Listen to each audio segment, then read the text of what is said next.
So I wanted to do something a little bit different today. I wanted to show you how I studied this series of images.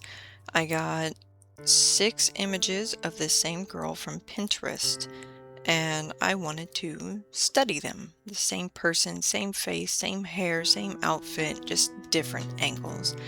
So this is what I've gone about. This first image, she kind of has a side profile.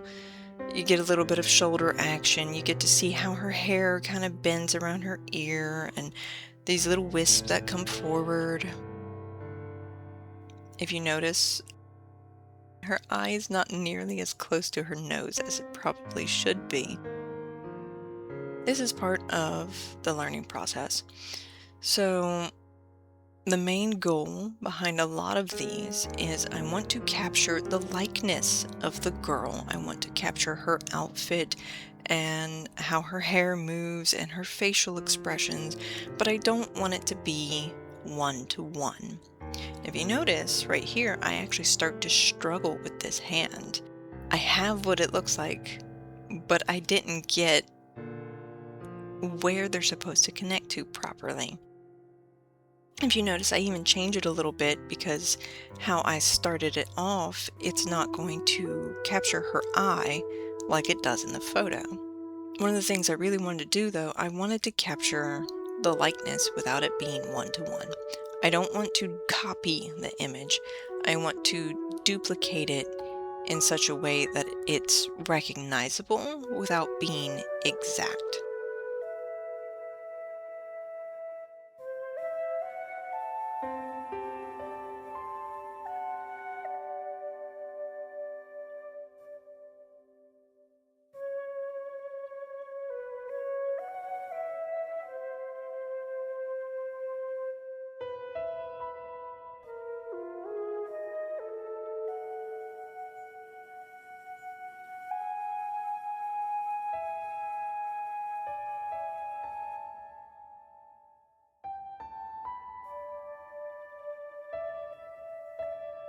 If you notice throughout this whole video, I will struggle with proportions a lot. Like, this video is more than 10 minutes long. This is a time lapse that was recorded from Procreate. I struggled a lot, but it was worth the study. I got to study these folds from her clothing. I got to study the way her hair has shine in it with each little chunk of braid. I got to study how her face moves and how everything kind of works together. One of the things I noticed while I was doing this was her ear. If you notice, her ear is not like a typical ear that we draw in our artwork. We often just do that little C ear and then do like a little S shape in the middle to show like the little pieces that work inside the ear of the cartilage.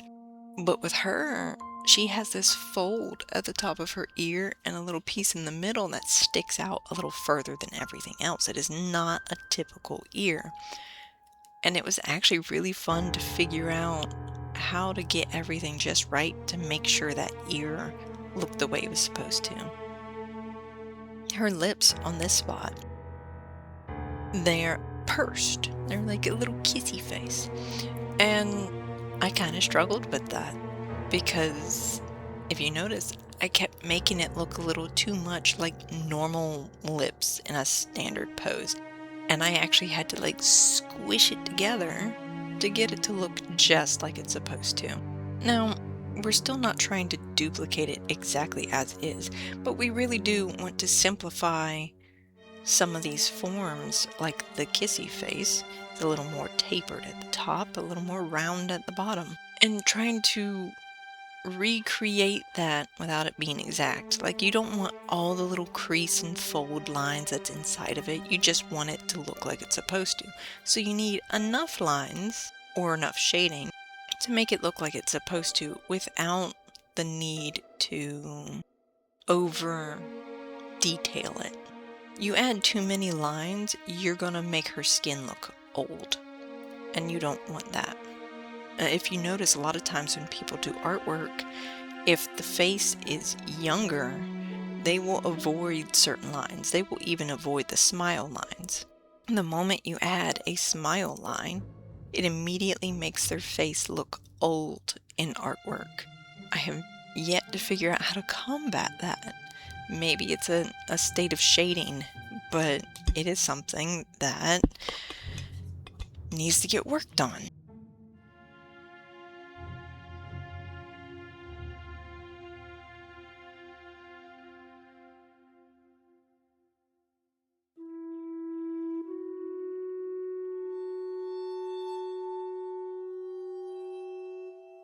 So this pose was actually really fun to draw. It is very awkward.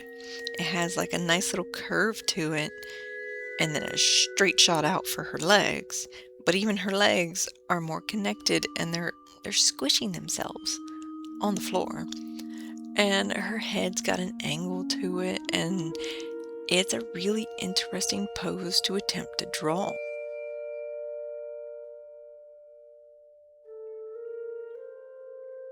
Here, I went straight for details. Don't go straight for details. Get what you need to, and then move on to the next, less detailed thing. So I should have attempted to put the clothes on her first, and instead my brain just told me, do the hair. One of my biggest weaknesses in artwork is I love to detail the hair. They always say you don't need that, just block it out and do a little bit of shading on the hair. The brain will pick up the details, and the brain does in fact pick up those details even when you don't draw them. But my brain tells me I need the hair to be detailed with strands and highlights and all the little wispy bits. Sometimes when you do that, you're going to overwork your artwork, and it's going to become muddy. Some people pull it off very well. It just takes practice and a little bit of time. One of the things I've heard, and I'm fully at fault for it too, is a lot of times you hear how much time it takes to get good at what you want to get good at, and you become intimidated by that and go, it's not quick enough, and I can't do it. I would rather sit there and play games, or I would rather sit there and do this or do that. But if you really want to get good at something, you have to work at it. You have to keep doing it. So if it takes you a year to get good at your artwork, but you don't want to do that, you want to sit there and play games the whole time, all you're going to do in that year is get really good at games. You're not going to get good at your artwork, and then a year from now, you're going to be like, why am I not good at my artwork yet? Well, you haven't been working on it. You kind of doodle here and there, but you're not really working at it. The key to getting better at artwork is to study. When I was younger, I didn't want to study. I just wanted to make my artwork. I just wanted to make the pictures I wanted to make. And then I would find myself frustrated that I couldn't pull it off the way I wanted to because I wasn't practicing properly. Practice does not mean just continuous doing your artwork. Practice means doing stuff like this, where you take something and you learn from it. We are not trying to duplicate this image, we are trying to learn from it. And how we learn from it is we study it. We look at it. We look at that highlight. We look at the wisp of the hair. We look at the face and try to make it look like it's supposed to. We study the shadows and the basic forms, where the shoulders go, where the torso goes, how it's supposed to look, the way it's supposed to look. Like this one in particular was actually one that I really enjoyed working on. It didn't look exactly like the girl, but it had this nice little cuteness to it that was pleasant.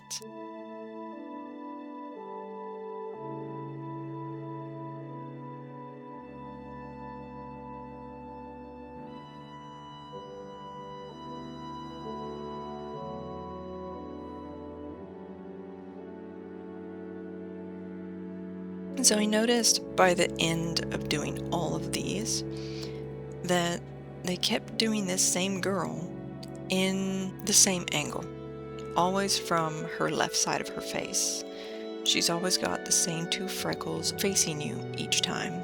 And doing the whole sketch and putting them all together, well, having a chopped off body at the end in the middle of an image is just, it's not good. It doesn't look good. So when I went to study this one, I actually flipped this image so she's facing the other way. And then I chose to leave off her 2 freckles on her face, the one on her nose and the one on her cheek, because if she's looking at you from the opposite angle, she's not going to have those. Those are not going to be seen. This one was also kind of fun to do. Like, it was just fun and interesting.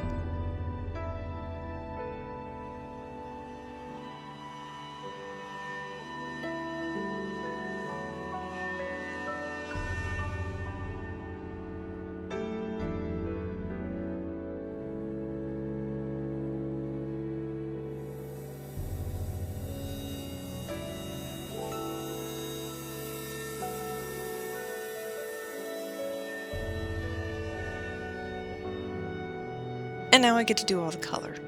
The color was kind of an afterthought.